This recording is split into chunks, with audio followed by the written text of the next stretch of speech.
লাউ পাতাগুলো গাছ থেকে ছেঁড়া হয়ে গেছে।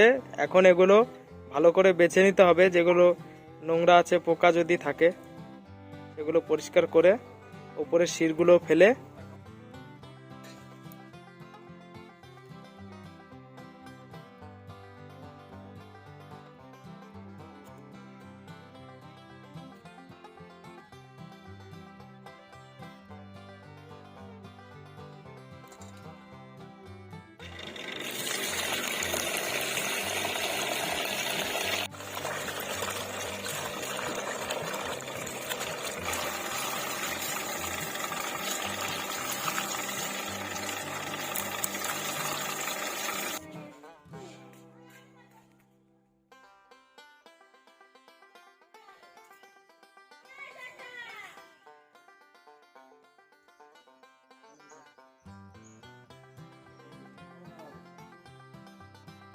আজকে আমরা বানাতে চলেছি লাউ পাতায় তেলাপিয়া মাছ মশলা দিয়ে ভাতে ভাপা।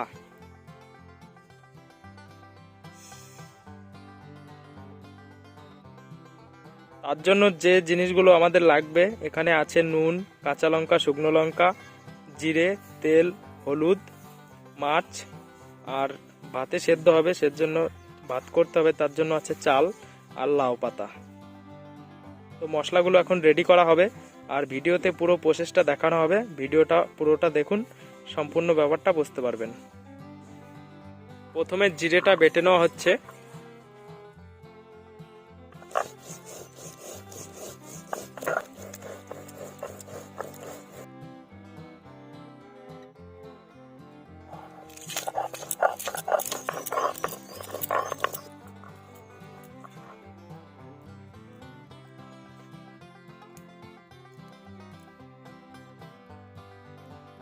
কাঁচা লঙ্কা,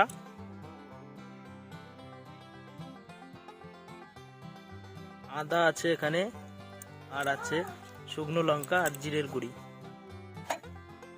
এরপর হলুদের গুঁড়ি দিয়ে দেওয়া হচ্ছে, নুন,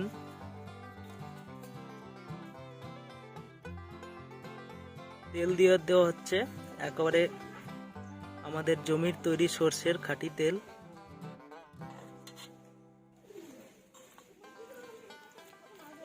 এবার এগুলো দিয়ে মাছটাকে ভালো করে মেখে নিতে হবে।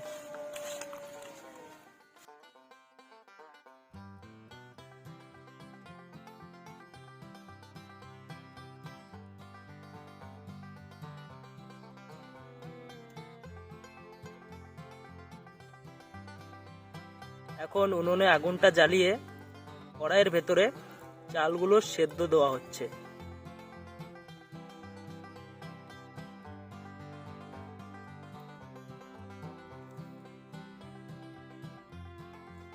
জলটা গরম হয়ে গেছে, জলে চালগুলো চাপিয়ে দেওয়া হচ্ছে। এখন লাউ পাতায় মাছগুলো বেঁধে নিতে হবে।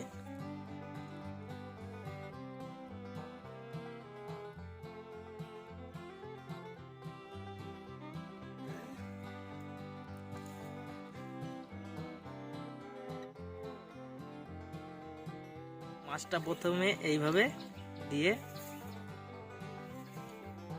তারপর এটা বেঁধে ভাতের উপরে ভাপা হবে।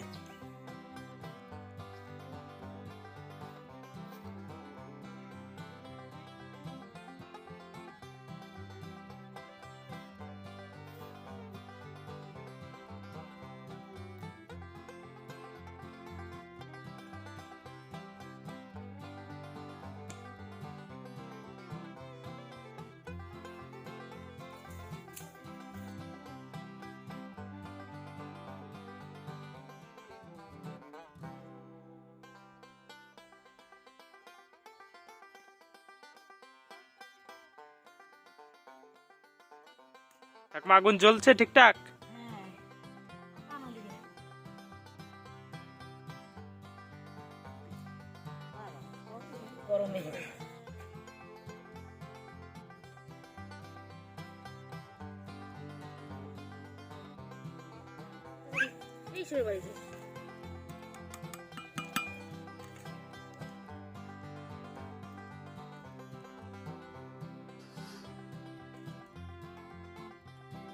ভাত সেদ্ধ হয়ে গেছে, ভাত হয়ে এসছে প্রায়।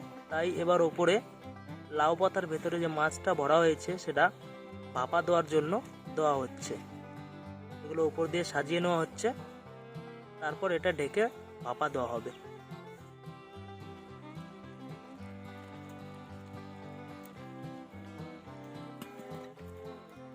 ভাতের ওপরে লাউ পাতাগুলো দিয়ে দেওয়া হলো, এরপর এটা ঢেকে দেওয়া হবে।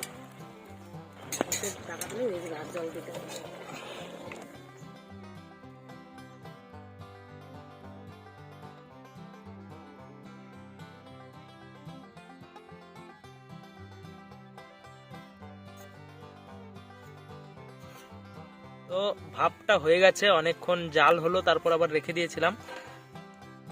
এখন দেখবো আমরা ভেতরটা কেমন হয়েছে।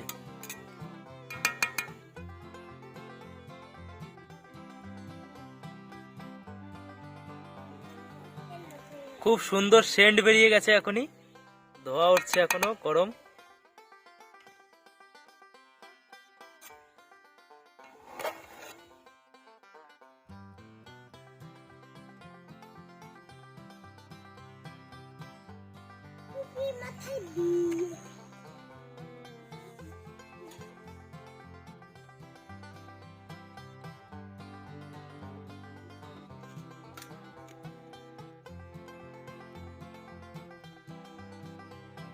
রান্না কমপ্লিট, দেখতে পাচ্ছেন। দেখতে যতটা সুন্দর হয়েছে তার থেকে বেশি সেন্ট বেরোচ্ছে। সেন্টটা এত সুন্দর কি বলবো।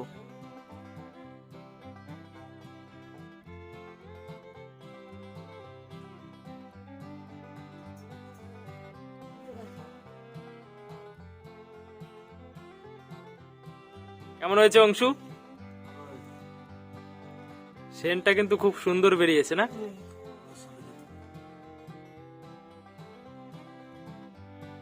তো আজকের ভিডিওতে এই পর্যন্তই। ভিডিওটা ভালো লাগলে অবশ্যই লাইক কমেন্ট শেয়ার করতে ভুলবেন না, আর কমেন্টে জানাবেন কেমন লাগলো। আর পরের ভিডিওটা হবে এর থেকেও ইন্টারেস্টিং, তো পরের ভিডিওটা অবশ্যই মিস করবেন না।